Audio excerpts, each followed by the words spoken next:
বাংলাদেশের আইনে আছে যে আপনি ঋণ নিলে ঋণ পরিশোধ না করে আপনি এমপি ইলেকশন করতে পারবেন না। তারপরে তারা নিচে গায়ের জন্য ইলেকশন কমিশনের সামনে যারা তারা আন্দোলনের দিছে কিনা? আচ্ছা, ঋণ খেলাপি হলো যারা ব্যাংক থেকে ঋণ নিছে কিন্তু ঋণ পরিশোধ করে নাই। বাংলাদেশের আইনে আছে যে আপনি ঋণ নিলে ঋণ পরিশোধ না করে আপনি এমপি ইলেকশন করতে পারবেন না। তারপরে তারা নিচে গায়ের জন্য ইলেকশন কমিশনের সামনে যারা তারা আন্দোলনের নামে মব তৈরি করে তারা ইলেকশন কমিশনকে চাপ করে এতগুলা নমিনেশন নিছে।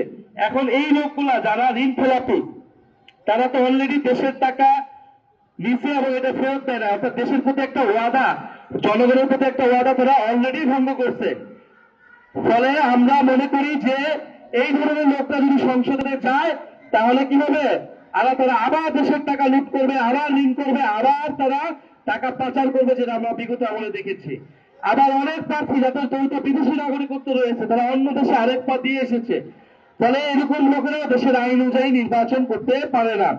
আপনারা ইনশাল্লাহ 12ই ফেব্রুয়ারি আমরা সকল ঋণ খেলাপি ভূমিদস্যুদের ইনশাল্লাহ পরাজিত করব। 12ই ফেব্রুয়ারি আমরা সকল চাঁদাবাজকে পরাজিত করব। আপনারা সবাই প্রস্তুত আছেন? ভোট কেন্দ্র রক্ষার জন্য প্রস্তুত আছেন? 6 ফেব্রুয়ারি প্রবাসী সিটি সাইট অফিসে আয়োজন করা হয়েছে ইনভেস্টর্স ফেয়ার 2026। ভিডিও কলে মিলবে ফ্রি ওমরা সুযোগ সহ অবিশ্বাস্য সব উপহার। দিনব্যাপী এই আয়োজনে শিশুদের জন্য থাকবে আনলিমিটেড ফান রাইড, আর বড়দের জন্য মনোরম নৌকা ভ্রমণ ও কলাপাতায় পরিবেশিত লাঞ্চ। মাত্র 10,000 টাকায় বুকিং। আরও বিস্তারিত জানতে যোগাযোগ করুন স্ক্রিনে দেওয়া নাম্বারে।